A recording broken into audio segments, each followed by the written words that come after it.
देखिएगा 86% लोग A option कह रहे हैं। एक्चुअली बिना वॉच के मेरा मन नहीं लगता बचपन से ही।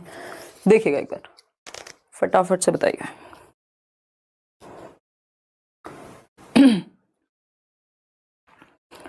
एट्टी 85 हो गए। अब परसेंटेज कम होती जा रही है ये ऑप्शन वालों की, जबकि ये ऐसा आंख बंद करके उत्तर देने वाला प्रश्न है। अगर आपने वो अपने नोट्स भी पढ़े हैं सीडीपी वाले तो भी लिखा हुआ है साफ साफ उसमें, which stage of development is characterized by lot of hormonal changes and an active search for identity. दोनों ही word, lot of hormonal changes यानी विकास के किस चरण में बहुत से हार्मोन या हार्मोन संबंधी परिवर्तन होते हैं तथा अपनी पहचान की सक्रिय खोज पर बल होता है। यहां पे दो वर्ड हैं, उनको ध्यान दीजिएगा। दो वर्ड्स कौन से हैं? जो टू वर्ड्स हैं वो हैं आपके, एक मिनट रुकना यार, जो टू वर्ड्स हैं वो है, एक तो है hormonal changes, lot of hormonal changes, hormonal changes, इससे एक व्यक्ति आपको याद आ रहे होंगे। दूसरा वर्ड है यहां सर्च फॉर आइडेंटिटी, यानी उसको हम कहेंगे आइडेंटिटी क्राइसिस, पहचान का संकट। ठीक है, अगर ये टू द पॉइंट भी पूछता तब भी आपको पता होता आइडेंटिटी क्राइसिस की बात किसने की है? Erik Erikson. ठीक, तो ये एरिक्सन ने आइडेंटिटी क्राइसिस की बात की है किशोरावस्था के बारे में, 12 से 18 या WHO के अकॉर्डिंग 10 से 19 वर्ष। ठीक, कि व्यक्ति को पता नहीं कि मैं हूं कौन, मैं क्या करूंगा जीवन में, मैं किस तरफ जाऊंगा, मेरी पहचान क्या है, मैं बच्चा हूं कि बड़ा हूं। वो बीच में कहीं है, ना तो वो अडल्ट है ना वो बच्चा रह चुका है, अब वो अडोलेसेंस में है, किशोरावस्था में है, बीच की स्थिति हो गई। हार्मोनल चेंजेस की जब हम बात कर रहे हैं, चेंजेस की बात कर रहे हैं, तो एक व्यक्ति है, उन्होंने कहा है ये पीरियड है स्ट्रेस एंड स्टॉर्म का, यानी तनाव एवं तूफान की अवस्था है किशोरावस्था। किसने कहा है? स्टैनली हॉल ने। हॉल कह रहे हैं कि भैया स्टॉर्म की अवस्था है। एडोलेसेंस नाम की इनकी एक पुस्तक भी है, अमेरिकी थे स्टैनली हॉल, अमेरिकी मनोवैज्ञानिक हैं। ठीक है, इन्होंने काफी रिसर्च की है किशोरावस्था पे, यानी तनाव एवं तूफान। कैसा तनाव कैसा तूफान? इतने सारे भर भर के विस्फोट हो रहा है चेंजेस का, चाहे वो हार्मोनल हो, फिजिकल चेंजेस हो, इमोशनल चेंजेस हो, भर भर के। तो बच्चे चिड़चिड़े रहते हैं, फ्रस्ट्रेशन, अग्रेशन, हीरो वर्शिप की एज है, ट्रांजिशनल पीरियड इसको हम कहते हैं, ब्रिज पीरियड इसको हम कहते हैं। इसके कितने सारे नाम हैं। जो आपके दो डिसऑर्डर हैं, एनोरेक्सिया नर्वोसा और बिंज ईटिंग का एक डिसऑर्डर है आपका बुलीमिया, उसमें बच्चे खाना छोड़ देंगे। अभी हम मैराथन में इस पे ज्यादा चर्चा करेंगे। तो एनोरेक्सिया में क्या लड़कियां खाना छोड़ देती हैं, उनको लगता है कि वो मोटी हो रही हैं, जबकि वो हो नहीं रही होती। बुलीमिया में इतना ज्यादा खा लेते हैं कि उल्टी करने वाली स्थिति आ जाती है। तो इस तरह की बहुत सारी चीजें। और पियाजे के अकॉर्डिंग इस स्टेज में क्या आता है आपका? एब्स्ट्रैक्ट थिंकिंग, अमूर्त चिंतन। तो इस पे तो एक क्वेश्चन फिक्स आता ही है, कभी ब्रिज पीरियड कहेगा, कभी ट्रांजिशनल पीरियड कहेगा, एडोलेसेंस। ठीक है जी, स्प्रिंग सीजन भी कह देते हैं इसको, किशोरावस्था 12 से 18, टीनेज जिसको हम कह रहे हैं, बहुत ही मुश्किल और क्रिटिकल काल है ये जीवन का। ठीक है जी, WHO के अकॉर्डिंग अगर हम देखें तो जो एडोलेसेंस की एज है वो है 10 से 19 वर्ष, 10 to 19 ईयर्स ऑफ एज। क्लियर है बात? इन्फेंसी में तो दूध पिएगा, मस्त रहेगा जन्म से 2 वर्ष तक। अर्ली चाइल्डहुड 2 से 6 स्कूल जाएगा, कौन सी आइडेंटिटी, कैसी आइडेंटिटी, खिलौने दे दो, घूमने को दे दो, मजे हैं, खुश हैं।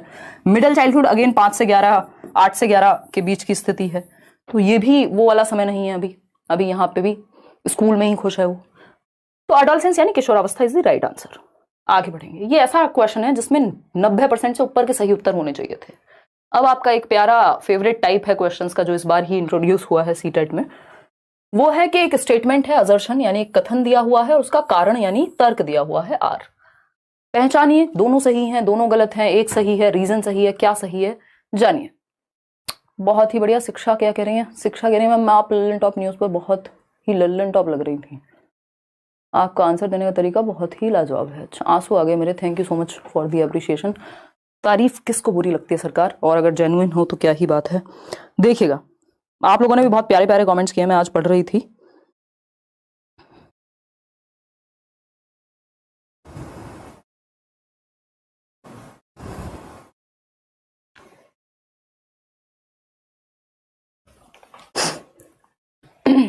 डी ऑप्शन, 73% लोग डी ऑप्शन कह रहे हैं। असर्शन यानी कथन क्या है? Language development takes place only during infancy and hence adequate stimulation should be given only till infancy.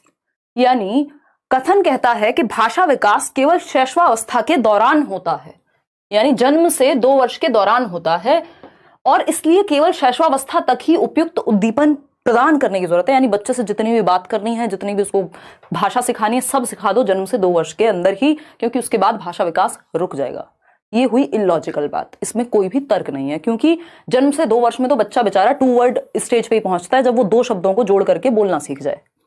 समझ पा रहे हो बात को? तो ऐसा तो हो ही नहीं सकता कि इन्फेंसी में जितनी लैंग्वेज का डेवलपमेंट होना था हो गया और फिर खत्म। तो ये तो गलत बात हुई। हाँ, बहुत बड़े नवल, पढ़ लो, पढ़। ठीक है, तो डी ऑप्शन आप लोग कह रहे हैं, चलिए समझते हैं। रीजन क्या है? Negative environment during early years do not have any long term consequences. यानी अगर शुरुआती वर्षों में हम नकारात्मक वातावरण दें बच्चे को तो उसका कोई फर्क नहीं पड़ता। भाई ये अर्ली डेवलपमेंट और लेटर का क्या है? कॉन्फ्लिक्ट है, बहस है, जैसे नेचर वर्सेस नर्चर की होती है। अगर शुरुआती सालों में सही एनवायरमेंट नहीं मिला, सही से खाना नहीं मिला, नेगेटिवली आप बच्चे को अब्यूज कर रहे हैं, चाहे वो किसी भी तरह का है, मेंटली, फिजिकली, व्हाटएवर, तो ये जीवन भर उसको प्रताड़ित करता रहेगा, पूरे जीवन। तो इसको बदला नहीं जा सकता। इनिशियल ईयर्स बहुत ही क्रिटिकल और सेंसिटिव पीरियड है। मान लीजिए बचपन में चोट लग गई, माँ बाप ने ध्यान तो दिया नहीं, एनवायरमेंट ही ऐसा है, गिर गया बच्चा, जीवन भर के लिए हो गई चीजें। आप माल न्यूट्रिशन का शिकार हो गया, मान लीजिए कुपोषण का शिकार हो गया, कैसे उसको रिवर्स करोगे? तो ये बात तो बिल्कुल ही गलत हो गई। और इसके साथ साथ ये बात भी गलत है कि सिर्फ इन्फेंसी, जबकि सबसे तेजी से भाषा का विकास अर्ली चाइल्डहुड में हो रहा है, फिर उसके बाद भी जीवन पर्यंत आप सीखते रहते हैं। तो आंसर क्या होगा? दोनों ही बातें गलत हैं। Both A and R are true नहीं, ट्रू नहीं, ए इज ट्रू नहीं, ए भी ट्रू नहीं है, both A and R are false. 74% लोग ही इसका सही उत्तर दे पा रहे हैं। इससे आसान क्वेश्चन और क्या बनेगा? बस थोड़ा सा लेंदी बना दिया और आप डर गए, है ना? आपने घबराना नहीं है, समझ गए? चलिए आगे बढ़ते हैं और समझते हैं क्या कहानी है। Both A and R are false. Language की जब भी बात आएगी, अभी देना मत, 1 मिनट पोल। लैंग्वेज की जब भी बात आएगी तो एक बात हम दिमाग में रखेंगे, चलो छोड़ो ये, अभी उसके लिए बचाते हैं, मैराथन के लिए, परसों के लिए। मैं नोट्स में बता चुकी हूँ कि कितनी एज में कितने वर्ड सीखता है, 1 वर्ड स्टेज कब है, 2 वर्ड स्टेज कब है। फटाफट से देखिएगा और जवाब दीजिएगा। क्वेश्चन नंबर 3 बोल दीजिए। क्वेश्चन नंबर 3 कहता है, which of the following statements about development are correct. यानी विकास के विषय में, विकास के बारे में, जो डेवलपमेंट की प्रोसेस है उसके बारे में कौन सी एक बात सही है? फटाफट से बताइएगा, फिर हम आगे बढ़ेंगे। बहुत सारा प्यार आपके लिए, सेहर कह रहे हैं मेरी तरफ से भी, कीप शाइनिंग। अरे बिल्कुल, आप लोग बढ़िया से सीखें, बस इतने में खुश हैं। देखिए डी ऑप्शन कह रहे हैं 50, सी ऑप्शन पे आ गए अब आप 51% लोग। 4 स्टेटमेंट हैं और चारों का कॉम्बिनेशन देखना है कौन सा सही है। There are individual differences in the rate of development. यानी विकास की गति में, दर में व्यक्तिगत विभिन्नताएं पाई जाती हैं। 2 बच्चे हैं, 4 साल के हैं, क्या दोनों की भाषा बोलने की क्षमता एक जैसी होगी? दोनों की सीखने की जो क्षमता है या दर है, दोनों, हो सकता है कोई देर में सीखे, हो सकता है कोई जल्दी सीख जाए, हो सकता है किसी की हाइट जल्दी बढ़ गई, दूसरे को थोड़ा सा और टाइम लग जाए, है ना? कोई बच्चा 9 महीने में चलना या खड़े होना सीख गया, दूसरा बच्चा है उसको 2 साल लग गए। तो ये क्या है? इंडिविजुअल डिफरेंसेस हैं, व्यक्तिगत विभिन्नताएं हैं, जिसमें हेरिडिटी और एनवायरमेंटल फैक्टर्स रोल प्ले करते हैं। बात एकदम सही है कि रेट इज डिफरेंट। डेवलपमेंट का सीक्वेंस सेम है, स्टेजेस सेम है, पूरी दुनिया में यूनिवर्सल है, लेकिन रेट अलग है। अलग अलग बच्चों में इंडिविजुअल डिफरेंसेस पाया जाएगा। Cognitive development is determined solely by genetics. यानी संज्ञानात्मक विकास, यानी आपकी मानसिक क्षमताओं का विकास, आपके सोचने, समझने, तर्क करने, यानी thinking, reasoning, imagination, problem solving, decision making, perception, memory, जितनी भी चीजें दिमाग से जुड़ी हुई हैं वो सिर्फ जेनेटिक्स की वजह से होती है। उनका विकास जो है, जिसकी बात प्याजे भी कर रहे हैं, नहीं, सिर्फ जेनेटिक्स की वजह से नहीं होती। एनवायरमेंट का, पर्यावरण का भी बराबर का रोल है, या एटलीस्ट रोल तो है ही। सी ऑप्शन है, या थर्ड पॉइंट है, development follows a predictable pattern. ये बात बिल्कुल सही है कि एक अनुमान, पूर्व निर्धारित क्रम होता है डेवलपमेंट का। ऐसा नहीं होगा कि आप आज 6 महीने के हैं और कल आप अचानक से एक किशोर की तरह बात करने लग जाएंगे, यानी एडोलसेंस में चले जाएंगे। प्रिडिक्टेबल पैटर्न है, ऐसा नहीं हो सकता। आज आप ने घिसट के चलना सीखा है, क्रॉल करना सीखा है, कल आप दौड़ने लग जाएंगे। पहले क्रॉल करना सीखा है, घिस घिस के चलना सीखा है, जमीन पे रगड़ रगड़ के, उसके बाद आप खड़े होना सीखेंगे, फिर कहीं चलना सीखेंगे, गिरेंगे पड़ेंगे, और फिर दौड़ना सीखेंगे। तो एक पैटर्न है, एक प्रिडिक्टेबल पैटर्न है। ऐसा नहीं है अचानक से कुछ नहीं हो रहा, रैंडम चेंजेस नहीं आते, ठीक है ना? तो अगर हम बात करें, हाँ कल ले लेंगे मैथ्स पेडागोजी का एक सेशन, डोंट वरी। कल अगर हम बात करते हैं 4th पॉइंट की, ये कहता है all domains of development are interrelated. यानी विकास के सभी पक्ष, फिजिकल, 4 पक्ष होते हैं मुख्य रूप से, PCSE, फिजिकल, कॉग्निटिव, सोशल और इमोशनल, यानी शारीरिक, संज्ञानात्मक, सामाजिक और सामवेगिक। चारों क्या है? इंटर रिलेटेड है। दिल पे चोट लगेगी, दिमाग 3 दिन तक काम नहीं करेगा, 1 हफ्ते तक खाना नहीं खाते लोग, ब्रेकअप हो जाता है। क्यों? इमोशनल डेवलपमेंट संज्ञान पे को भी प्रभावित कर रहा है, शरीर को भी प्रभावित करेगा, सब आपस में जुड़े हुए हैं। क्या हुआ, तुम भी नहीं खाती हो खाना? हैं, हंस रही हो बैठ के? देखो एक बार, देयर आर इंडिविजुअल डिफरेंसेस, ये बात बिल्कुल सही है, ये गलत है सेकंड वाला पॉइंट, बाकी सारे सही हैं। तो फर्स्ट, थर्ड और फोर्थ, यानी सी ऑप्शन, फर्स्ट, थर्ड और फोर्थ बिल्कुल सही बात है। C option is the right answer, कोई भी इसमें दोहराए नहीं है, क्योंकि सेकंड गलत है ना। कॉग्निटिव डेवलपमेंट सिर्फ हेरिडिटी से हो रहा है नहीं, एनवायरमेंट का भी तो रोल है। आप स्कूल जा रहे हैं, आप अपना तर्क को बेहतर बना रहे हैं, डिस्कशन कर रहे हैं, तो दिमाग थोड़ी सिर्फ जेनेटिक्स से डेवलप हो जाएगा, यूज भी तो करोगे उससे कहीं। क्वेश्चन नंबर 4 देखिएगा, क्वेश्चन नंबर 4 देखिएगा। बाल मनोविज्ञान की देवी हैं आप, आंसू आ जाएंगे मेरे, ऐसी इतनी तारीफ मत करो यार, अब तो हम भी होशियार हो गए। अंजलि ऐसा कुछ कुछ कह रही हैं, धन्यवाद अंजलि। देखिएगा फटाफट से जवाब दीजिएगा, एक्स्ट्रा बातें थोड़ी सी कम करेंगे, पहले क्वेश्चंस आधा तो एटलीस्ट 15 क्वेश्चन सॉल्व कर लो, फिर फालतू बातें थोड़ी थोड़ी बीच में कर लेंगे, है ना। अभी समझ लो एक बार, इसको टेस्ट की तरह ही दे लो। क्वेश्चन नंबर 4 की अगर हम बात करें तो ये कहता है मैथमेटिकल क्वेश्चंस, यानी गणितीय प्रश्न, गणित के प्रश्न इन्वॉल्विंग एल्जेब्रिक एक्सप्रेशन होगा, ये एक्सपीरियंस नहीं होगा, एक्सप्रेशन होगा, ठीक है। इन्वॉल्विंग एल्जेब्रिक एक्सप्रेशन, जो आपके बीजगणितीय वो नहीं होते 2x + 3x + 7xy whatever it is, इस तरह के एल्जेब्रिक एक्सप्रेशन आप सॉल्व कर रहे हैं, इस तरह के क्वेश्चन आपके सामने हैं। And concern with hypothetical situations, मान लो कि ये x है, मान लो कि वो y थी, ये क्या है, हाइपोथेटिकल सिनेरियो है नहीं वहां। एलिमेंट्री करिकुलम में ये चीजें होती हैं।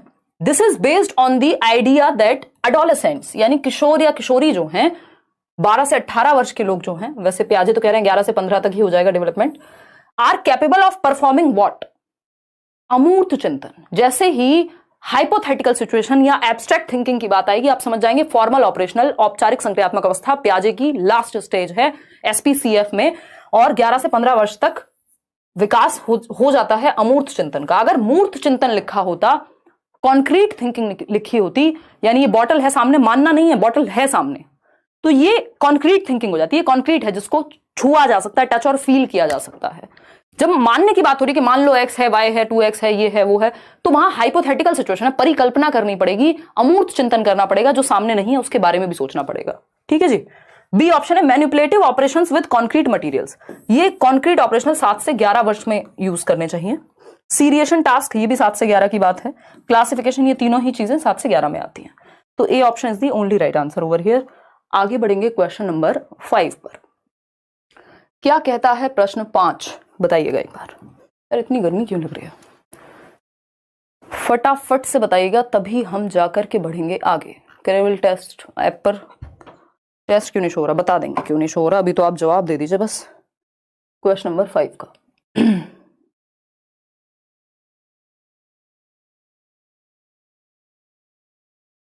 बताइए सरकार।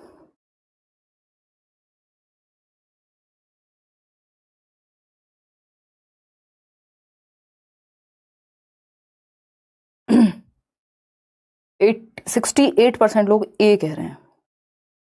चलिए समझते हैं, फटाफट से समझते हैं। देखिएगा 65% लोग ए कह रहे हैं। अकॉर्डिंग टू जीन पियाजे, यानी पियाजे की अगर हम माने तो which of the following are the 4 factors, ये हम जमानों से डिस्कस करते जा रहे हैं, जब पेपर में आते भी नहीं थे तब से भी, क्योंकि एक बार बहुत जमानों पहले आया था ये क्वेश्चन इससे रिलेटेड। तो 4 तत्व विकास को प्रभावित करने वाले पियाजे के अनुसार, आपको तो याद ही होगा, MESE, ये 4 तत्व हैं। ये स्टेजेस की बात नहीं हो रही है, पियाजे की 4 स्टेजेस अलग हैं, वो SPCF हैं, और ये एलिमेंट्स हैं। M for maturation, A for activity, जिसको एक्सपीरियंस भी कह सकते हैं, सोशल एक्सपीरियंस S फॉर, और इक्विलिब्रेशन। ये 4 क्या हैं, इन पे चर्चा करेंगे प्रॉपर मैराथन में। परिपक्वता, क्रियाशीलता, सामाजिक अनुभव और संतुलनता। इसमें लैंग्वेज शामिल नहीं है इन 4 एलिमेंट्स में, तो लैंग्वेज या कल्चर की बात वो नहीं कर रहे हैं। पॉजिटिव नेगेटिव रीइंफोर्समेंट की बात, पनिशमेंट की बात ना पियाजे करेंगे ना वाइगॉस्की करेंगे। ऑब्जर्वेशन, अटेंशन, रिटेंशन, मेमोरी नहीं। तो A option is the right answer. इसको थोड़ा सा समझ लेते हैं। ये जो 4 एलिमेंट्स हैं, देखिए एक है पियाजे की 4 stages, 4 stages given by Jean पियाजे, वो है SPCF, यानी कि sensory motor, pre operational, concrete operational, formal operational. ठीक है, ये हुई 4 स्टेजेस। अगर हम 4 एलिमेंट्स की बात करें, तत्व कौन से शामिल हैं बच्चे के विकास में पियाजे के अनुसार, वो तो अवस्थाएं हो गई कितनी, जन्म से 15 वर्ष तक। 4 एलिमेंट्स में MESE शामिल है। इसको, ये निमोनिक हैं दोनों को ही याद रखने के, इनको याद रख लीजिएगा। MESE, ये क्या कहानी है?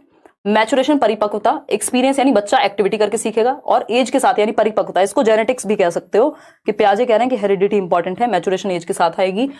एक्सपीरियंस यानी अनुभव यानी एक्टिविटी यानी सक्रिय गतिविधि करके सीखेगा, सोशल इंटरेक्शन से भी सीखेगा या सोशल एक्सपीरियंस से। और ये तो है ही इक्विलिब्रियम। ये इक्विलिब्रेशन क्या है? इसी में अडेप्टेशन और ऑर्गेनाइजेशन आता है, उस अडेप्टेशन के अंदर एसिमिलेशन और एकोमोडेशन आता है। तो ये कहानी है। आगे बढ़ेंगे क्वेश्चन नंबर 6 पर। क्वेश्चन नंबर 6 देखिएगा, थोड़े लेंदी हैं बट इजी क्वेश्चंस हैं।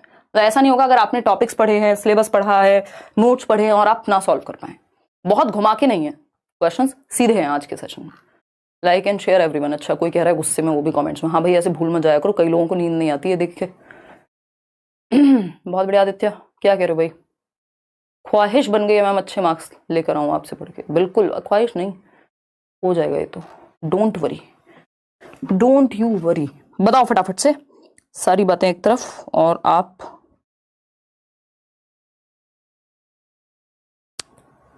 जवाब दीजिए सरकार, जवाब, जनता जवाब चाहती है, फटाफट से बताइएगा।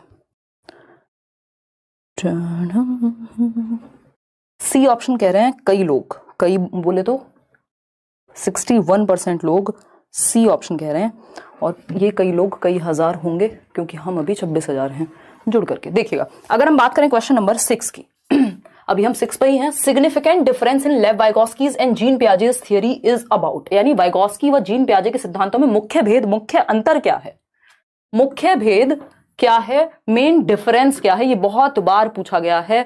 मुख्य अंतर क्यों? क्योंकि इनमें समानताएं बहुत सारी हैं। कई लोगों को लगता है ये बिल्कुल ऑपोजिट बात करते हैं, जबकि ऐसा नहीं है। पियाजे वाइगोस्की दुश्मन नहीं थे, कंस्ट्रक्टिविस्ट थे, रचनावादी थे, दोनों ही बच्चे के एक्टिव रहने को सपोर्ट करते थे। तो अगर हम बात करें इनमें सिमिलैरिटीज की, तो दोनों क्या है? एक स्कूल ऑफ साइकोलॉजी है कंस्ट्रक्टिविज्म, रचनावाद। चलो इस पे आएंगे, पहले आंसर को समझ लेते हैं, इस पे चर्चा करेंगे, समझना बहुत जरूरी है। तो वाइगोस्की की जब हम बात कर रहे हैं और पियाजे की बात कर रहे हैं, मुख्य अंतर पहचानना है। पहला ऑप्शन है constructive objective role of children in the process of meaning making. बिल्कुल सही बात है, दोनों मानते हैं कि अर्थ निर्माण में बच्चे का सक्रिय रहना बहुत जरूरी है। ट्रू, दोनों मानेंगे क्योंकि दोनों कंस्ट्रक्टिविस्ट हैं, रचनावादी हैं, बच्चे की रचना करने पे, एक्टिव रहने पे फोकस्ड रहेंगे। ठीक है। बी ऑप्शन है अंडरस्टैंडिंग चिल्ड्रन एज एक्टिव और पैसिव बीइंग्स, यानी दोनों का ही मानना कि बच्चे निष्क्रिय हैं कि सक्रिय एक जैसा है। ये बात भी ठीक है, इसको देख के घबराना नहीं है आपने। ठीक है, इसका मतलब है कि दोनों एक तरह से देख रहे हैं बच्चे को, कि वो एक्टिव देख रहे हैं, पैसिव देख रहे हैं, इन दोनों में से एक ही देख रहे हैं। तो ये लेकिन दोनों सही मानते हैं, सेम बात मानते हैं। ठीक बात है। सी ऑप्शन है the relationship between language and thought, यानी विचार और भाषा के बारे में जो उनका विचार है वो डिफरेंट है, कह सकते हैं। डी ऑप्शन है understanding that learning is a simple और कॉम्प्लेक्स प्रोसेस, यानी अधिगम कैसी प्रक्रिया है, ये दोनों सेम ही मानते हैं क्योंकि रचनावादी हैं, एक ही तरह से देख रहे हैं। लेकिन इनका जो रिलेशनशिप है, the relationship between language and thought, भाषा व चिंतन के बीच जो संबंध है, इसको लेके दोनों अलग हैं, डिफरेंट हैं। ये एक जगह है जहां पे वो सबसे ज्यादा डिफरेंट है। अदरवाइज सोशल एक्सपीरियंस को पियाजे भी महत्व दे रहे हैं और वाइगोस्की भी। ठीक है, तो ये समझना जरूरी है कि इनके थॉट और लैंग्वेज को लेके डिफरेंसेस हैं। कैसे? पियाजे मानते हैं पहले थॉट आता है, बाद में लैंग्वेज आती है। वाइगोस्की मानते हैं भाषा और विचार, लैंग्वेज और थॉट साथ साथ जाते हैं पैरेलली, एक टाइम के बाद जाके मिल जाते हैं। ये मेन मुख्य अंतर है। अब थोड़ा सा रचनावाद को 2 मिनट दे दीजिए, क्योंकि अगर आप ये समझ लेते हैं, एक सेट भी अगर आपने ठीक से समझ लिया ना, आपके नंबर कोई रोक नहीं सकता। रचनावाद यानी एनसीएफ, इसी पे बेस्ड है एनसीएफ 2005। अभी 2022 को लेके भी दुखी हैं लोग कि एनसीएफ, ये दिल तो नहीं बन गया, इतनी बढ़िया ड्राइंग मेरी थी नहीं, बट ये इतना, क्योंकि इतने हमने ताजमहल पे दिल बने हुए देख लिए, तो अब तो नॉर्मल डायग्राम भी हमें ऐसा ही दिखता है। 1 मिनट रुको, शिवानी कुमारी कुछ पूछ रही हैं। मैंने डी सजेस्टोपीडिया गूगल किया था मैम, एग्जैक्ट समझ नहीं आया इसलिए पूछा था। इंग्लिश पैसेज बहुत टाइम टेकिंग हो जा रहा है, हाउ टू मैनेज, प्रैक्टिस करके और थोड़ा सा सोचो कि उसमें अगर 2-4 गलतियां हो रही हैं, हो जाने दो, ये देखो कि इसको स्मार्टली कैसे सॉल्व करूं अभी। और बात रही डी सजेस्टोपीडिया, हाँ मैं एक बार देख लूंगी इसको, दिमाग से निकल गया, अच्छा हुआ आपने पूछ लिया। मैं मजाक में कहती हूँ, कोई चीज दिल पे मत ले जाया करो शिवानी, है ना। अगर मैं कह रही थी ना कि थोड़ा सा आप भी देख लेना, अगर देख के किया है फिर तो कोई बात ही नहीं है। देखो, अगर हम बात करें कंस्ट्रक्टिविज्म की, तो एनसीएफ भी इस पे बेस्ड है। और कंस्ट्रक्टिविस्ट या कंस्ट्रक्टिविज्म रचनावाद क्या मानता है? टीचर क्या है? फैसिलिटेटर है। टीचर आपके दिमाग में ज्ञान नहीं भर देगा, ज्ञान की रचना हम स्वयं कर सकते हैं, ऐसा रचनावाद कहता है। टीचर एज अ फैसिलिटेटर, यानी सुविधा दाता है शिक्षक, यानी वो माहौल क्रिएट करने वाला व्यक्ति है जिससे इंटरेस्ट आपका डेवलप हो जाए, जहां दिक्कत हो आपको वहां वो हो, सुविधा दाता है शिक्षक। एनसीएफ 2022 को लेकर के अभी हम एनसीएफ 2022 नहीं कर रहे हैं क्योंकि किसी को नहीं पता आएगा भी या नहीं, और बहुत कम चांसेस हैं क्या है। फिर भी एक शिफ्ट पे रिस्क ले लेंगे, जैसे ही पहली शिफ्ट होगी हमें पता चल जाएगा एनसीएफ से क्वेश्चन अगर 2022 से आ रहे होंगे तो उसको कर लेंगे, अदरवाइज नहीं करेंगे, क्योंकि मुझे नहीं लगता कि 2022 पूछा जाएगा, बट पता इनका कुछ नहीं है। एनईपी पे भी इन्होंने क्वेश्चन पिछली बार भर भर के पूछे थे, बट एनईपी को आए हुए टाइम हो गया था उस टाइम तक। ठीक है जी, चलिए प्लीज मेरा नाम ले लीजिए, सबरीन नाम ले लिया आपका, और आप 27,000 लोग जुड़े हुए हैं, 10,000 लोगों ने लाइक किया, आप लाइक कर दीजिए इसी बात पे। खैर छोड़िए, लाइक वाइक होता रहेगा। आते हैं किस पे, कंस्ट्रक्टिविज्म ये मानता है कि बच्चे जो हैं वो एक्टिव बिल्डर्स ऑफ नॉलेज हैं, एक्टिव कंस्ट्रक्टर्स हैं या बिल्डर्स ऑफ नॉलेज हैं, यानी बच्चे ज्ञान के सक्रिय निर्माता हैं, ऑफ नॉलेज यानी ज्ञान के सक्रिय निर्माता हैं। ठीक है जी, दोनों मानते हैं, प्याजे भी वाइगॉस्की। प्याजे मानते हैं एक्टिविटी करके सीख रहे हैं फिजिकल वर्ल्ड के साथ, वाइगॉस्की मान रहे हैं सोसाइटी के साथ। जो मुख्य अंतर है वो थॉट और लैंग्वेज में है। 2 मिनट लग जाएंगे, don't worry. Thought and language यानी विचार और भाषा के बारे में क्या सोचते हैं ये दोनों, वो इनका विचार अलग है, इसीलिए दोनों एक दूसरे से अलग हो जाते हैं। प्याजे जो है वो रेडिकल कंस्ट्रक्टिविस्ट हैं, वाइगॉस्की सोशियो यानी सामाजिक रचनावादी हैं, कि वो समाज पे ज्यादा फोकस कर रहे हैं। प्रॉब्लम आएगी रम आपको, या तो आप सीबीएसई जाके कुछ करने की कोशिश कीजिए, अदरवाइज दोबारा पेपर दीजिए, क्योंकि अगर आप माता पिता के नाम में गलती कर रहे हैं तो ऐसा नहीं है, इस चीज को इग्नोर मुश्किल ही किया जाएगा। विचार और भाषा, विचार एवं भाषा, तो इसमें प्याजे का यह मानना है कि विचार न केवल पहले आता है, यानी थॉट लैंग्वेज से पहले आएगा, यानी अगर आप इस पेन को देख रहे हैं तो आपके दिमाग में विचार आया होगा। अगर बच्चा आपको देख रहा है, छोटा, एक 6 महीने 1 साल का बच्चा भी, तो उसके दिमाग में कुछ तो विचार होगा आपको देख करके। बाद में भाषा आती है, बोलना हम बाद में सीखते हैं कि ये पेन है, पी फॉर पेन। लैंग्वेज बाद में सीखते हैं, थॉट तो पहले आ जाता है, और ये थॉट लैंग्वेज को डिसाइड करता है, डिटरमिन करता है। तो थॉट ना केवल प्रोसीड करेगा, ना पहले आएगा, thought proceeds the language but also determines it. भाषा आप बोलेंगे क्या, ये आप पहले सोचते हैं। कभी भी ट्राई कर लीजिएगा, चेक कर लीजिएगा, अभी मैं बोल भी रही हूं तो मैं पहले अंदर सोच रही होंगी और फिर बोल पा रही होंगी, थॉट पहले आता है, ऐसा प्याजे कह रहे हैं। ये चीज होती इतनी तेजी से है बड़े होने के बाद कि हमें पता नहीं लगता कि हमने सोच के बोला है। तो थॉट से पहले नहीं आएगी लैंग्वेज, पहले थॉट आएगा फिर लैंग्वेज आएगी, ये प्याजे का मानना है। ठीक, वाइगॉस्की क्या कह रहे हैं, वाइगॉस्की कह रहे हैं थॉट और लैंग्वेज दोनों साथ साथ चल रहे हैं, पैरेलल, साथ साथ मतलब अलग अलग अपनी अपनी दुनिया में पैरेलल चल रहे हैं। ठीक, एक टाइम के बाद जाके एक दूसरे में मर्ज हो जाएंगे, थॉट और लैंग्वेज, 3 साल के बाद या और भी समय लग जाता है कई बार। तो ये उल्टा नहीं कह रहे, वाइगॉस्की ने ये कहीं नहीं कहा कि लैंग्वेज पहले आएगी थॉट बाद में, कि प्याजे का उल्टा कह रहे हूं, दुश्मनी थोड़ी है आपस में। बट प्याजे डिफरेंट बात कह रहे हैं, लैंग्वेज और थॉट को लेकर वाइगॉस्की डिफरेंट बात कर रहे हैं, सिंपल सी बात है। चलिए आगे बढ़ते हैं, सी ऑप्शन यहां सही था। क्वेश्चन नंबर 7 देखिएगा, वाइगॉस्की बिलीव्ड दैट, वाइगॉस्की का क्या मानना था ये बताइएगा, फटाफट से बताइए, वाइगॉस्की का क्या मानना था ये पूछा है, जल्दी से बताइएगा। एक दिन इंग्लिश की भी क्लास ले, अरे लेंगे भाई, सारी क्लासेस लेंगे स्मृता, एक एक दिन करके, कहां कौन सी जल्दी है, हम जी ही आपके लिए रहे हैं। और बताइए,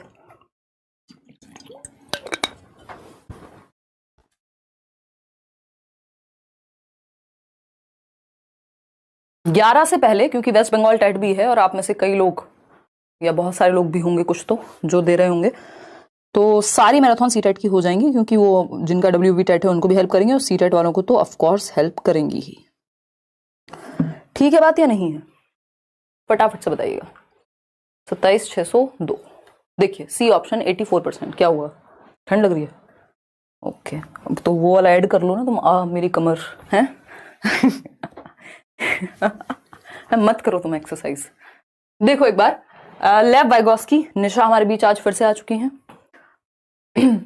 लेव वाइगॉस्की बिलीव्ड दैट, यानी लेव वाइगॉस्की का विश्वास क्या था? पहला ऑप्शन है the main goal of education is filling students memories with facts. देखो रटने की बात ना प्याजे कहेंगे, मेमोराइज करने की ना वाइगॉस्की। फैक्ट्स रटना नहीं है, नॉलेज को कंस्ट्रक्ट करना है सोसाइटी में इंटरेक्ट करके, सोसाइटी कल्चर लैंग्वेज का प्रयोग करके, ऐसा वाइगॉस्की मानते हैं। ठीक है जी, कोई दिक्कत परेशानी दर्द समस्या अगर है तो बताइए। फटाफट से बता दीजिए। बहुत बढ़िया अनु चौबे। बी ऑप्शन है चिल्ड्रन लर्न प्राइमरीली होगा bye acting alone and discovering cognitive concepts. देखो एक्टिंग अलोन, वाइगॉस्की तो समाज के बिना चलते ही नहीं है, कह रहे हैं सोसाइटी कल्चर और लैंग्वेज से सीख रहे हैं हम, ये तो गड़बड़ हो जाएगी। Learning is constructive as well as a collaborative process. हाँ, ग्रुप में सीखेंगे। कोलैब का मतलब क्या है? दो या दो से अधिक लोग जुड़ करके मिल करके सीख रहे हैं, सहयोग करके सीख रहे हैं। यही है वाइगॉस्की जो नॉलेज के कंस्ट्रक्शन पे बल देते हैं, जमाने के साथ सीखने में, आई मीन सबके साथ ग्रुप में सीखने में। Peer learning, assistive learning, collaborative, cooperative, यानी सोसाइटी कल्चर लैंग्वेज, इनको ध्यान में रखना जब भी वाइगॉस्की का क्वेश्चन सॉल्व करना हो। SCL, सोसाइटी लैंग्वेज कल्चर, ये तीन चीजों के बाहर इनका क्वेश्चन नहीं होता। अधिगम मुख्यतः तब होता है जब बच्चे किसी प्रतिक्रिया से कोई उद्दीपक जोड़ देते हैं, यानी स्टिमुलस और रिस्पॉन्स को जोड़ देते हैं। देखिए कंस्ट्रक्टिविज्म में स्टिमुलस रिस्पॉन्स का कोई महत्व नहीं है, ये बात व्यवहारवादी कहते हैं, जो अपने आप में एक अलग स्कूल ऑफ थॉट है। सीटेट के लिए महत्वपूर्ण नहीं है, आगे आप पढ़ेंगे जब आगे की तैयारी करेंगे। मैथ्स का नोट्स मिलेगा सरकार, मिलेगा। क्वेश्चन नंबर 8 पर चलते हैं। क्वेश्चन नंबर 8, क्योंकि आप ये मान के चलिए कि अब CDP हम बहुत दिन बाद प्रैक्टिस करेंगे क्वेश्चंस, तो आज वाले सेशन को पूरा डिटेल्ड रखेंगे ताकि आपके दिमाग में चीजें फिट हो जाएं। लॉरेंस कोहलबर्ग क्या कहते हैं, मतलब हम पढ़ेंगे, मैराथन करेंगे परसों, कल दूसरा सब्जेक्ट करेंगे, ऐसा नहीं है कई लोग दुखी हो जाएं। लॉरेंस कोहलबर्ग क्या कहते हैं? मॉरल डेवलपमेंट पे एक क्वेश्चन आता है, नैतिक विकास का सिद्धांत दिया है इन्होंने, ठीक है, क्या सही है क्या गलत है, क्यों सही है क्यों गलत है, सारी बातें तमाम तरह की। मैम आप हेयर का कौन सा कट करवाई हैं? छोटी कुमारी, ये पेपर में जरूर आएगा, अगर आपको नहीं पता लगा तो बता रही हूं, सीटेट में नंबर आएंगे नहीं, ठीक है ना? समझ पा रहे हो? देखो कोई तो डी सजेस्टोपीडिया बता रहे हैं, प्रीति मिश्रा बता रही हैं कि एक एप्लीकेशन है जिसमें पेडागोजी को सजेशन मिलते हैं, गूगल पे डिटेल में दिया हुआ है। बहुत बढ़िया, ऐसी ही लर्निंग हम चाहते हैं, इसी को पीयर लर्निंग कहते हैं वाइगॉस्की के। एक व्यक्ति ने क्वेश्चन पूछा, कहा अच्छा मुझे समझ नहीं आ रहा, अब प्रिया या जो भी प्रीति इनका नाम है, ये बता रही है कॉमेंट करके कि हाँ मुझे आगे बहन तू भी पढ़ ले। ये क्या हुआ? ये पीयर ट्यूटरिंग है, जिसकी बात वाइगॉस्की कर रहे हैं कि आप एक दूसरे से सीखते हैं। अभी मेरा नंबर भी नहीं आया, ठीक है, समझ गए? Real life example. देखिएगा, मैं बिल्कुल, मुझे सच में नहीं पता है कौन सा हेयर कट है, मैंने उसको बोल दिया था भाई देख लो जो पहले का चल रहा हो उसी को ठीक, बस इंसान लगूं, ऐसा ना लगे कि मैं बस अभी मॉडलिंग के लिए जा रही हूँ, नहीं तो आजकल ये भी कल्चर है। तो वो कर दिया होगा जो भी उन्होंने सैलो वालों ने, मुझे बिल्कुल नहीं आइडिया। लॉरेंस कोहलबर्ग के विषय में कौन सा विकल्प सही है? पहला ऑप्शन है did not refer to Piaget's theory of moral development, यानी पियाजे के सिद्धांत को उद्धृत नहीं करते। रेफर तो किया है उन्होंने, इंस्पायर्ड तो है वो, लेकिन कॉपी नहीं किया है। तो ये बात कह सकते हैं डिड नॉट रेफर, मतलब उन्होंने ये नहीं कहा कि वो पढ़ लो जाके पियाजे का सिद्धांत, बात तो ठीक है। फिर आता है B option, proposed 6 stages of moral development organised into 2 general levels. ये 3 लेवल्स हैं, 3 स्तर हैं, 2 स्तर नहीं है। 6 स्टेजेस तो सही है, 6 स्टेजेस हैं, बात सही थी, लेकिन 2 लेवल नहीं है, 3 लेवल है। Conducted research on childrens by presenting them with a hypothetical situation, यानी हाइंस डिलेमा। उन्होंने जो रिसर्च की, उन्होंने बच्चों को हिंज की दुविधा की काल्पनिक स्थिति देकर शोध किया है, और हाइंस की dilemma one of the examples है। उन्होंने ऐसी बहुत सारी डिलेमाएं या दुविधाओं की कहानी बच्चों के सामने प्रस्तुत की थी जिससे बच्चे फंसे, जिससे वो मॉरल डिलेमा में आ जाएं, नैतिक दुविधा में आ जाएं कि ये करें कि वो करें, ये रास्ता लें कि वो रास्ता लें, है ना? उससे फिर वो निकल करके आए उस चीज को लेकर के। 15 दिसंबर को पेपर है, 10 मार्क्स का है, एक क्लास ले लो या आशीर्वाद दे दो। रोशनी कह रही है अच्छा एस्टेट कब है? चलो मैं कोशिश करूंगी 15 से पहले एक सेशन एनवीएस के लिए ले पाई तो, बाकी all the best. Previous session आप देख के जाइएगा, और अगर एस्टेट का एग्जाम अगर थोड़ा सा दूर है तो एक सेशन उनके लिए भी ले लूंगी। बच्चे जो हैं हमारे ऐप में आपस में ही लड़ते रहते हैं, है ना? देखिएगा कि एस्टेट नहीं पढ़ा रहे हैं। D argues that morality in girls and boys progresses differently in the course of their cognitive development, यानी उनका मानना है कि संज्ञानात्मक विकास क्रम में लड़के और लड़कियों में नैतिकता का विकास भिन्न होता है। उन्होंने इस पे ध्यान ही नहीं दिया ना, उन्होंने इस पे ध्यान ही नहीं दिया। वो तो लड़कों से पूछ रहे हैं भैया तुम बता दो मॉरलिटी का तुम क्या सोच रहे हो, लड़कियां जाएं तेल लेने, मतलब ये जेंडर बायस थ्योरी है। उन्होंने ये मान लिया कि जैसे लड़के सोच रहे हैं वैसे ही सोच रही होंगी लड़कियां भी। तो उन्होंने बच्चों को हिंज की दुविधा की काल्पनिक स्थिति देके, हाइपोथेटिकल सिचुएशन देकर के रिसर्च की है कि अगर आपको ऐसी सिचुएशन में डाल दिया जाए तो किसको बचाएंगे, झूठ बोलेंगे सच बोलेंगे, चोरी करना सही होगा गलत होगा आपके अनुसार। इस पे उनकी ये थियोरी बेस्ड है। Did not refer to Piaget's theory of moral development. अब इसको डिपेंड करता है कि देख कैसे रहे हैं। यहाँ पे रेफर का मतलब उन्होंने ये तो नहीं कहा कि जाके पियाजे की थियोरी पढ़ लो, उन्होंने अपनी थियोरी में पढ़ते समय, डेवलप करते समय शायद रेफर किया होगा, बट इसका मतलब यहां ये जा रहा है कि पियाजे की थियोरी पढ़ लो, वो वाला सीन नहीं है। तो ये एग्जैक्ट नहीं बन रहा, इससे बेहतर ऑप्शन हमारे पास सी अवेलेबल है यहाँ, ठीक है? कॉपीड लिखा होता तो फिर तो पूरी तरह से गलत हो जाता। क्वेश्चन नंबर 9 देखिएगा, ये क्या कहता है समझिएगा। अगर हम बात करते हैं क्वेश्चन नंबर 9 की, ये कहता है इन अ प्रोग्रेसिव क्लासरूम, एक प्रगतिशील कक्ष में। आज खूब कहानियां समझी हैं हमने बैच में, प्रोग्रेसिव क्लासरूम क्या है क्या है क्या है क्या है, और पहले भी यूट्यूब पे भी किया है। जॉन डुई को याद कीजिए, ये बढ़ती हुई शिक्षा है जो आगे की तरफ लेके जाए, ठीक है ना। पूर्णिया से हैं आप पीजे, अच्छा चलिए ठीक है। आज मैं कमेंट्स कम ले रही हूँ, फोकस कीजिए, थोड़ा डिटेल डिस्कशन है, ध्यान दीजिए।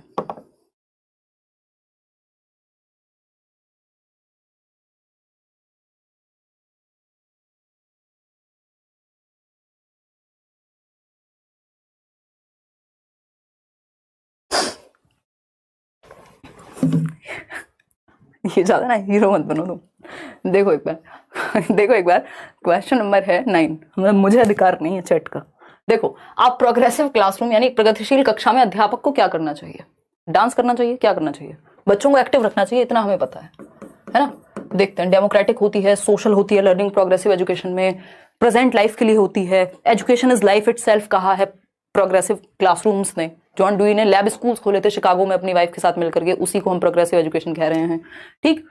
फर्स्ट ऑप्शन है always keep the class by being didactic, यानी उपदेशक होना चाहिए, नियंत्रण होना चाहिए कक्षा पे, डिडक्टिक मैनर, टीचर सेंटर्ड नहीं, चाइल्ड सेंटर्ड होनी चाहिए प्रोग्रेसिव क्लासरूम, उसी को कहेंगे। बी ऑप्शन है give importance to learner's previous knowledge and experience, यानी छात्रों के पूर्व ज्ञान व अनुभवों को महत्व देना। बिल्कुल सही बात है, जहां बच्चे की भले की बात हो रही होगी वो प्रोग्रेसिव एजुकेशन है, वो चाइल्ड सेंटर्ड एजुकेशन है जहां बच्चा एक्टिव है। सी ऑप्शन है फोकस सोनली ऑन एक्सट्रिंसिक मोटिवेशन, आंतरिक चाहिए भैया, बच्चा सेंटर में है तो इंटरनल मोटिवेशन आएगी ना। डी ऑप्शन है encourage learners to think critically, यानी बच्चा क्या है आलोचनात्मक तरीके से सोच पाए, लगभग कोई भी चीज उसके सामने आए तो हर पक्ष पे विचार कर पाए, जस्ट मान ना ले। किसी ने कह दिया 2000 के नोट में चिप है, मान लिया जी हाँ होगी, आप कह रहे हैं तो होगी सरकार, है ना, ऐसा नहीं है। जानने की कोशिश करेंगे कि अगर कहा जा रहा है कि लेट्स लर्न से बढ़ के सीटेट हो जाएगा तो वो देखें हाँ काम की चीजें ही हो रही हैं, नोट्स और पेपर में जो क्वेश्चन आ रहे हैं बिल्कुल एक जैसे हैं। ये क्रिटिकल थिंकिंग होगी, इस पे जब आप विचार करेंगे, समझेंगे, जानेंगे। सेकंड और फोर्थ कहां है भाई? यहां पे है। बाकी आपका जो थर्ड और फर्स्ट है वो गलत है ऑप्शन, तो B option is the right answer, दोनों का पेयर सही बनता है। अगर यही क्वेश्चन सीधे पूछ लेता ना तो आप लोग अभी जैसे 80% लोग 70% लोग आंसर सही दे रहे थे, अभी 90+ हो जाता वो, ठीक है ना। वाह वाह, नितिन कह रहे हैं फिरदौस का सुपर चैट नहीं देखा, पोल वाली मैडम तो आ गई। मतलब सबको सबकी परवाह है, सारे जमाने की परवाह है। आपको 30,000 लोग जुड़े हुए हैं और आपको परवाह है कि फलाने का सुपर चैट नहीं आया है। इतना ध्यान खुद पे दे लो, पूरा पूरा ध्यान रहता है ना कहाँ क्या चल रहा है दुनिया में, किस कोने में। देखो एक बार क्वेश्चन नंबर 10, सी ऑप्शन 90% लोग देखेंगे। अगर हम बात कर रहे हैं सी ऑप्शन की तो समझते हैं क्या कहानी है। Assessment should be reported in such a manner, यानी मूल्यांकन को, अब ये असेसमेंट का हिंदी में मतलब आकलन होता है, इंग्लिश में मूल्यांकन का मतलब इवैल्यूएशन होता है। अगर ये इधर इवैल्यूएशन लिखा होता तो कई बार आंसर चेंज हो जाएगा, क्योंकि इवैल्यूएशन का पार्ट है असेसमेंट, यानी बच्चे को आकलन करना बच्चे का। और आकलन किसके लिए होगा? फीडबैक के लिए होगा, इंप्रूवमेंट के लिए होगा, बेहतरी के लिए होगा, जज करने के लिए, ठप्पा लगाने के लिए नहीं होगा। पहला ऑप्शन है it reflects what the student can not do, यानी वह कार्य जो विद्यार्थी नहीं कर सकता। तो कैन नॉट डू पे फोकस है या कैसे सीखता है इस पे फोकस रखेंगे। It specifies the students performance in comparison to others, दूसरों से कंपेयर नहीं, बच्चे को खुद की ही पिछली परफॉर्मेंस से कंपेयर करना है, बाकी बच्चों से नहीं। शर्मा जी, वर्मा जी, गुप्ता जी की बेटी बेटा आपस में कंपैरिजन नहीं, बच्चे की खुद की प्रीवियस परफॉर्मेंस से वो आज बेहतर हुआ है कि नहीं, ये पता करना है। सी ऑप्शन है it details what and how the student has been learning, यानी विद्यार्थी क्या और कैसे सीख रहा है का विस्तृत ब्यौरा। ये बात सबसे बढ़िया है कि बच्चे को यहां सीखने का मौका मिलेगा, इंप्रूवमेंट का मौका मिलेगा, और जांचने का जो मुख्य मकसद है वो ये है कि बच्चा सीखता कैसे और बेहतर कैसे करे लर्निंग को। तो विद्यार्थी क्या और कैसे सीख रहा है इसका विस्तृत ब्यौरा मिल जाएगा, टीचर को फीडबैक मिल जाएगा, बच्चा सीखता कैसे और उसको और इंप्रूव कैसे कराएं आखिर, ठीक है जी। तो यही असेसमेंट का मुख्य उद्देश्य होता है। D option it describes the student with appropriate labels, label से दूर भागना, ठप्पा नहीं लगाना बच्चे पे, तुम फेलियर हो, पास हो, इंटेलिजेंट हो, ब्राइट हो, डिम हो, व्हाटएवर इट इज। तो सी ऑप्शन ही सही है जो बच्चे के पक्ष में है, और वही ऑप्शन सही होता है 99% केस में जो बच्चे की बेहतरी की बात करे, क्योंकि पूरा जो सिस्टम है वो बच्चे की बेहतरी के लिए, बच्चे को सेंटर में रखने के लिए है, ना कि उसको फेलियर साबित करने के लिए या उसके अंदर क्या कमी है उसको जानने के लिए, इंप्रूवमेंट के लिए है, ठप्पा लगाने के लिए नहीं है।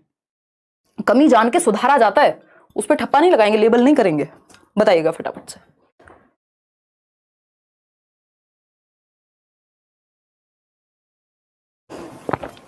देखिएगा, फटाफट से बताइएगा कि क्या सही जवाब होगा। मैम पोल वाली दीदी को कुछ मत बोलिए। अरे पोल वाली दीदी को कौन बोल रहा है, आपको बोल रही थी मैं तो। आज बहुत गलत हो रहे हैं, इतनी लंबी एक्सप्लेनेशन के साथ भी कोई बात नहीं। इससे पता लगता है कि आपका दिमाग किस दिन काम करता है, सही जगह पे होता है, किस दिन कहीं और पहुंच जाते हैं आप। तो जहां हैं वहीं रहिए, साक्षात रूप से दिमाग और दिल एक साथ रखिए, बॉडी दिमाग सब एक साथ बैठे होने चाहिए, अदरवाइज तो पंगा हो जाएगा, सही क्वेश्चंस भी गलत कर दोगे। आपके जैसे सीडीपी कैसे होगा। थोड़ा झक मारिए, क्वेश्चंस पूछिए, एक्सपीरियंस लीजिए, गलतियां कीजिए थोड़ी बहुत, है ना, और पढ़िए बहुत सारी किताबें अलग अलग तरह की, पढ़ाइए किसी को, अच्छे टीचर्स जो मुझे मिले उनका प्रयोग कीजिए, खुद का प्रयोग कीजिए। 11 क्वेश्चन पूछ रहे हैं आप। What should the holistic 360 degree multi dimensional progress card proposed in the national education policy 2020 reflect. यानी राष्ट्रीय शिक्षा नीति 2020 में प्रस्तावित 360 डिग्री असेसमेंट की बात कर रहे हैं ना, कि आपका रिपोर्ट कार्ड कैसा बने, आपका रिजल्ट कैसा बने 360 डिग्री, यानी बच्चे को हर पक्ष में, संज्ञानात्मक, सांवेगिक और गत्यात्मक, यानी कॉग्निटिव, अफेक्टिव और psychomotor domain, cap, CAP cap. बिल्कुल सिंपल आंसर लिखा हुआ है। तीनों ही पक्ष में सर्वांगीण रूप से होलिस्टिकली जांच पाए आप बच्चे को, हर एक पक्ष उसका देख पाए।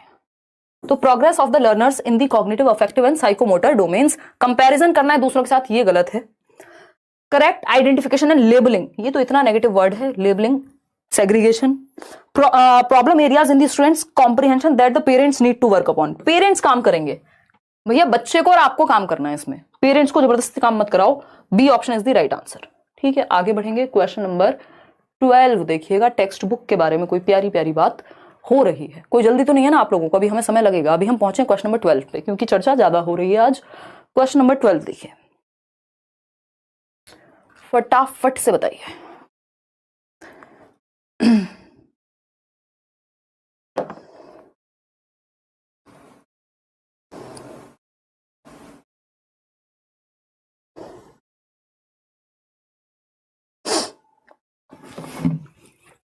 क्या कर रहे हो तुम फोन में?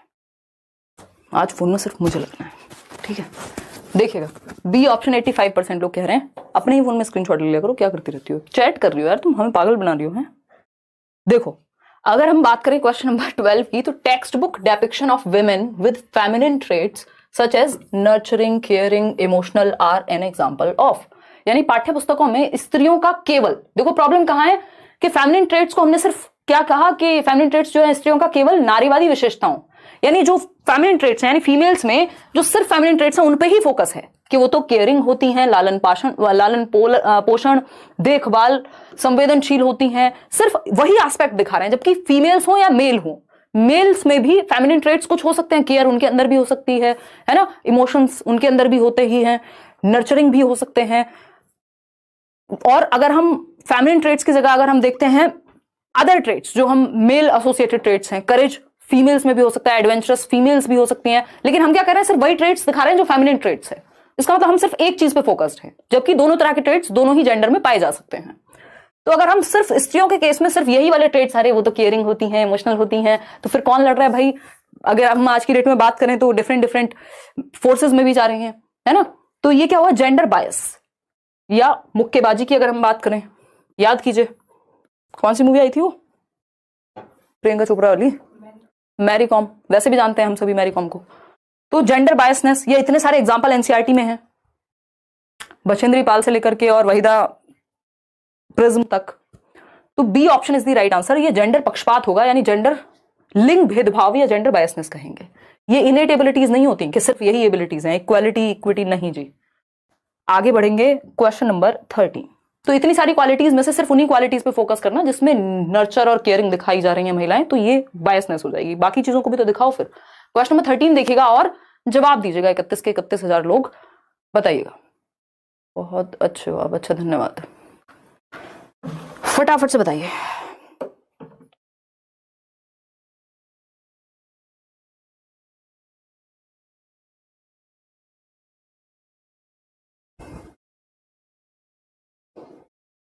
एक मिनट रुकिएगा।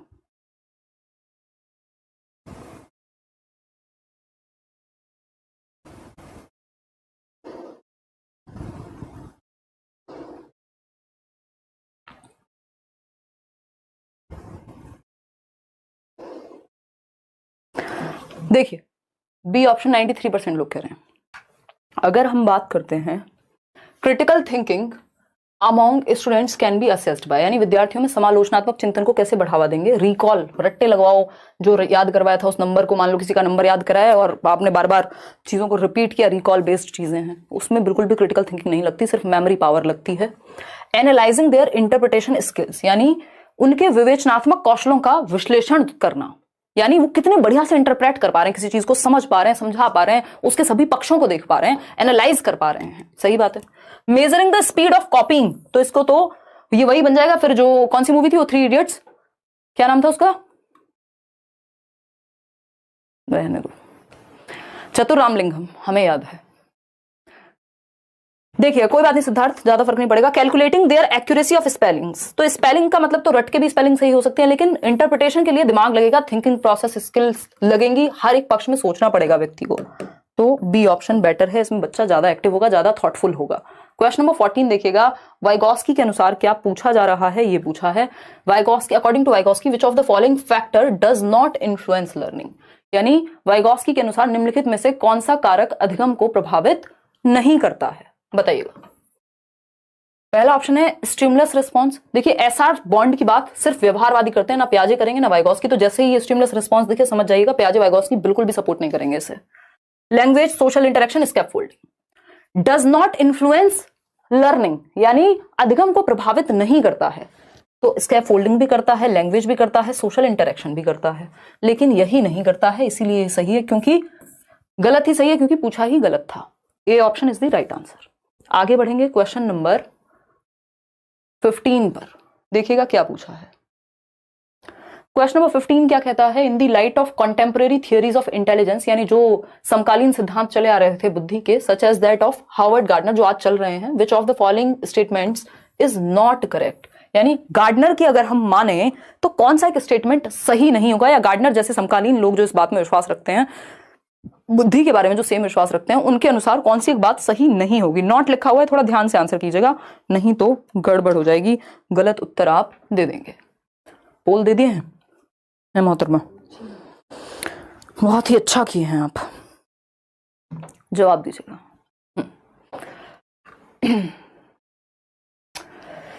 82% लोग, चलिए बहुत बढ़िया।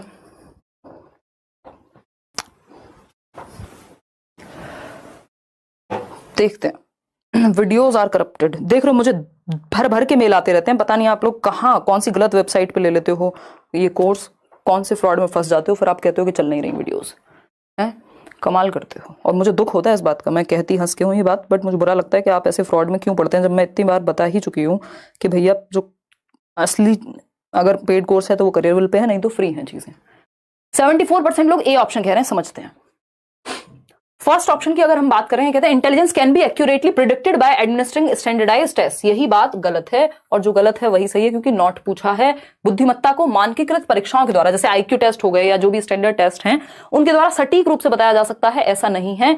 लोग अलग अलग प्रकार से बुद्धिमान हो सकते हैं, बुद्धि को एक सिंगल एंटिटी नहीं है, ऐसा गार्डनर मानते हैं और उनकी तरह के लोग। तो ये बात सही है कि इंटेलिजेंस को आप सिर्फ एक टेस्ट लेके एक्यूरेटली मेजर नहीं कर सकते, अगर आप टेस्ट में फेल हो गए तो जीवन में फेल हो गए। फिर थॉमस एल्वा एडिसन कभी बल्ब भी नहीं बना पाते, क्योंकि उनकी माताजी को कह दिया था आपके बच्चे में बुद्धि नहीं है, ठीक है ना। तो बुद्धि कई प्रकार की हो सकती है, जो सिर्फ जो स्कूल में समझ आए या लॉजिकल हो या जिसको आईक्यू में टेस्ट कर सके टेस्ट के द्वारा, वही नहीं होती। बी ऑप्शन है इंटेलिजेंस, अच्छा नॉट करेक्ट, रुको रुको रुको, इंटेलिजेंस के बारे में, हाँ ठीक तो है, ठीक है। अगर हम बात करें, ये बात बिल्कुल ठीक है, एकदम ठीक है। B option intelligence comprises of several independent intelligences, यानी 8 प्रकार की बुद्धि होती है, बिल्कुल मल्टीपल इंटेलिजेंसेस की जो थ्योरी है वो उसमें ऐसा कहा जा रहा है। सी ऑप्शन है intelligence is a complex interplay of heredity and environmental factors, यानी बुद्धि आनुवांशिक और पर्यावरणीय कारकों के जटिल परस्पर क्रिया का परिणाम है, बिल्कुल सही बात है।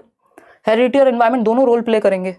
Intelligence can B nurtured by providing appropriate stimulating environment, देखो अगर आप ऐसा एनवायरमेंट देते हो बच्चे को जिसमें उसको बहुत सारे उद्दीपक मिले, ऐसा परिवेश दिया जाए जो बुद्धिमत्ता को बढ़ावा दे, इन केस जैसे एक ऐसे स्कूल में डाला गया है, ऐसे ग्रुप में डाला गया जहां लोग एक दूसरे के साथ चर्चा करते हैं, विवाद करते हैं, वाद विवाद करते हैं, बेसिकली बहुत सारी एक्टिविटीज करते हैं, तो ये स्टिमुलेटिंग एनवायरमेंट होता है जो बढ़ावा देगा बुद्धि को, ये बात भी सही है, एनवायरमेंट मैटर करेगा।